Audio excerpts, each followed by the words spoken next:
हरियाणा में भी दूसरे फेज की यात्रा अब राहुल गांधी के लिए पूरी हुई। पंजाब ये बहुत अहम रहने वाला है। पंजाब से कांग्रेस का नाता बहुत गहरा है। पंजाब में पिछली बार कांग्रेस की सरकार थी। आपसी उठापटक की वजह से न सिर्फ सरकार गई बल्कि कांग्रेस की ज़मीन भी कमज़ोर हुई। वहीं गोल्डन टेम्पल, इससे गांधी परिवार का पुराना नाता है, कांग्रेस का पुराना नाता है। भारतीय राजनीति में कुछ ऐसे मुद्दे रहे हैं जो हमेशा हमेशा उठाए जाते हैं, जिन्हें बार बार याद दिलाया जाता है। राहुल गांधी जब पंजाब में एंट्री करने जा रहे हैं तो उनकी यात्रा दो लिहाज से महत्वपूर्ण हो रही है। पहली, उन्हें संगठन को मजबूत करना है। संगठन बुरी तरह से बिखरा हुआ है।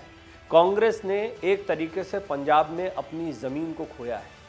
वहाँ पर सत्ता में थी और जिस तरीके से हारी है, और आम आदमी पार्टी को जैसे जनता ने चुना है पंजाब में पिछले विधानसभा चुनाव में, उससे स्पष्ट हो गया है कि ये कांग्रेस के लिए एक बहुत बड़ी चेतावनी है।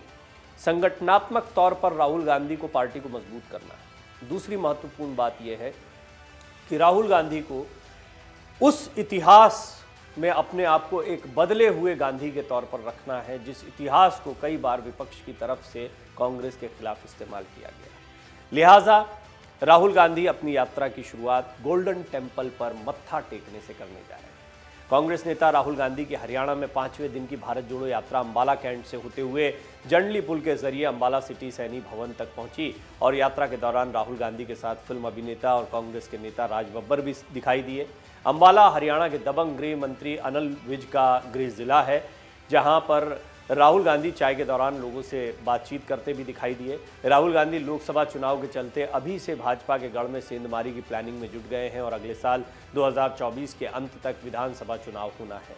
ऐसे में राहुल गांधी किसी भी तरह की कोई भूल नहीं करना चाहते हैं। कांग्रेस का भी अपना वोट बैंक है इन सीटों पर जहां जहां से राहुल गांधी गुजरे हैं, लेकिन खेमों में बटा हुआ है। इसको साधने में राहुल कितना सफल हो पाते हैं तो आने वाले दिनों में स्पष्ट हो जाएगा। लेकिन फिलहाल जान लीजिए कि ये सीट जो है जिस पर राहुल गांधी रहे आज, उसका समीकरण क्या है। और जैसा हमने बताया अनिल विज का गढ़ है, तो इस सीट का कांग्रेस के साथ क्या पुराना नाता है। साल 2019 में हुए चुनाव में अंबाला लोकसभा सीट से भाजपा के रतन लाल कटारिया ने 7,46,508 मत प्राप्त कर कांग्रेस उम्मीदवार कुमारी शैलजा को 3,42,345 मतों से हरा दिया था। कुमारी शैलजा को 4,04,163 वोट मिले थे।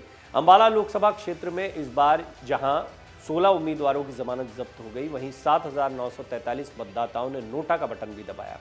पंजाब से अलग होकर हरियाणा के नया राज्य बनने के बाद अंबाला लोकसभा सीट हमेशा से बेहद खास रही है। ये सीट अनुसूचित जाति के लिए आरक्षित है। 2014 लोकसभा चुनाव में भाजपा के टिकट पर रतन लाल कटारिया ने यहां से जीत दर्ज की थी। उन्हें कुल 6,12,121 वोट मिले थे। इससे पहले कांग्रेस की कुमारी शैलजा यहां से सांसद थी, वो यूपीए सरकार में मंत्री भी रही है। 1952 से अब तक देखा जाए तो अंबाला सीट पर सबसे ज़्यादा समय तक कांग्रेस का ही शासन रहा है, लेकिन 1996 के बाद से कांग्रेस यहां अपना करिश्मा दिखाने में कमज़ोर पड़ गई।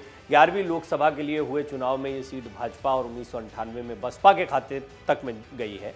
1999 में रतन लाल कटारिया ने एक बार फिर ये सीट भाजपा की झोली में वापस ला दी थी।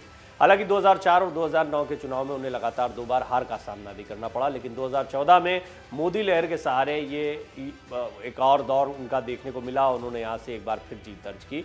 हालांकि इस संसदीय क्षेत्र में अनुसूचित जाति और पिछड़ा वर्ग के मतदाताओं की तादाद सबसे ज़्यादा है, लेकिन यहाँ ब्राह्मण, बनिया, पंजाबी और राजपूत वोट बैंक भी इतना बड़ा है कि उम्मीदवार की जीत हार के फैसले में उनकी भूमिका महत्वपूर्ण होती है। अंबाला लोकसभा क्षेत्र में पड़ने वाले 9 विधानसभा क्षेत्रों में मुलाना, साडोरा आरक्षित हैं, जबकि अंबाला शहर, अंबाला छावनी, कालका, पंचकूला, जगाधरी, यमुनानगर और नारायणगढ़ सामान्य हैं। शहरी मतदाताओं की तादाद भी यहाँ काफ़ी है। अंबाला शहर, अंबाला छावनी, कालका, पंचकूला, यमुनानगर और जगाधरी के साथ गांव भी जुड़े हुए हैं, लेकिन मूल रूप से ये शहरी हलके हैं। 2014 से पहले भाजपा का ग्रामीण इलाकों में जनाधार ढीला ढाला था, लेकिन अब देहाती इलाकों में इसने अपनी पकड़ बनाई है।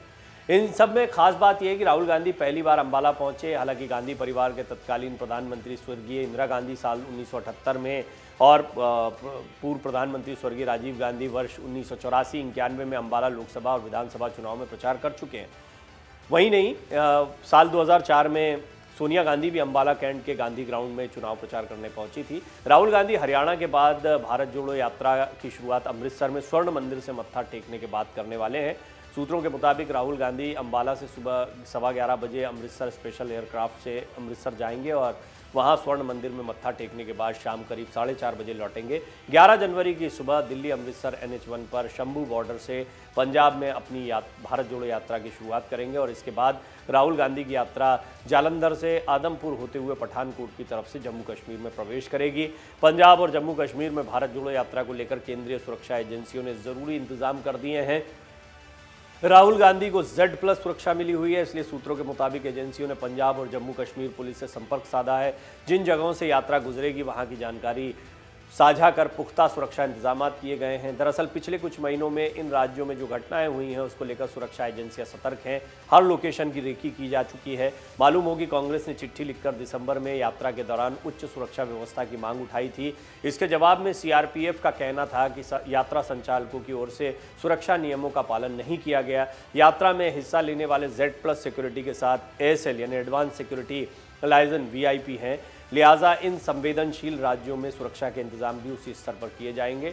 सिक्योरिटी एजेंसी की येलो बुक के मुताबिक राहुल गांधी को Z+ कैटेगरी की सुरक्षा मिली है।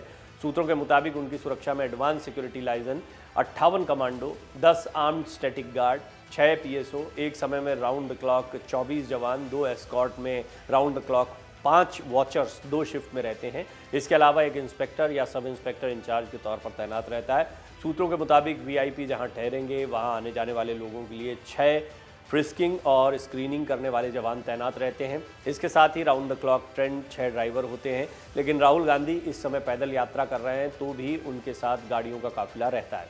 सूत्रों के मुताबिक पंजाब और जम्मू कश्मीर सीमावर्ती इलाके के राज्य हैं और हाल में जम्मू में टारगेट किलिंग की घटनाएं हुई हैं।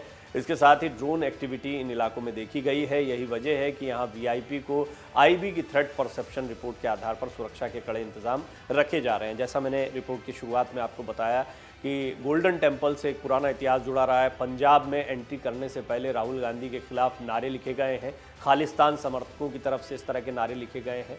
तो निश्चित तौर पर कांग्रेस की चिंता बढ़ती है और सुरक्षा एजेंसियों के लिए भी ये चुनौतीपूर्ण कार्य हो जाता है। हालांकि उनकी सुरक्षा को पूरी तरह मुस्तैद किया गया है। गृह मंत्री अमित शाह को इससे पहले कांग्रेस पत्र लिख चुकी है। CISF, दिल्ली पुलिस अपनी सफाई इस पर दे चुके हैं। कई बार प्रोटोकॉल तोड़ा गया राहुल गांधी की तरफ से इस बातों का। इन सब के बीच में राहुल गांधी जब पंजाब जा रहे हैं तो ये सबके लिए थोड़ा सा एक दो चुनौतियों के आधार पर, जैसा मैंने कहा, एक चुनौती है संगठन को मजबूत करना है तो दूसरी चुनौती राहुल गांधी की सुरक्षा है। राहुल गांधी को लेकर या गांधी परिवार को लेकर पंजाब से जुड़ा हुआ इतिहास है। ये सारी चीज़ें हैं जो फिलहाल कांग्रेस के लिए बड़ी चुनौतीपूर्ण बनी हुई हैं और यात्रा अब जो आगे का रास्ता रहेगा उसमें सुरक्षा एजेंसियां ज़्यादा आपको मुस्तैद दिखाई देंगी, चाहे वो पंजाब का दौरा रहे या फिर पंजाब के बाद पठानकोट के रास्ते होते हुए जम्मू कश्मीर में यात्रा का प्रवेश। अगर आप ये वीडियो YouTube पर देख रहे हैं तो हमारे चैनल को सब्सक्राइब करें और बेल आइकन को दबाना ना भूलें। अगर आप Facebook पर ये वीडियो देख रहे हैं तो हमारे पेज को लाइक करें। डाउनलोड करें अमर उजाला ऐप और पाएं खबरें लगातार।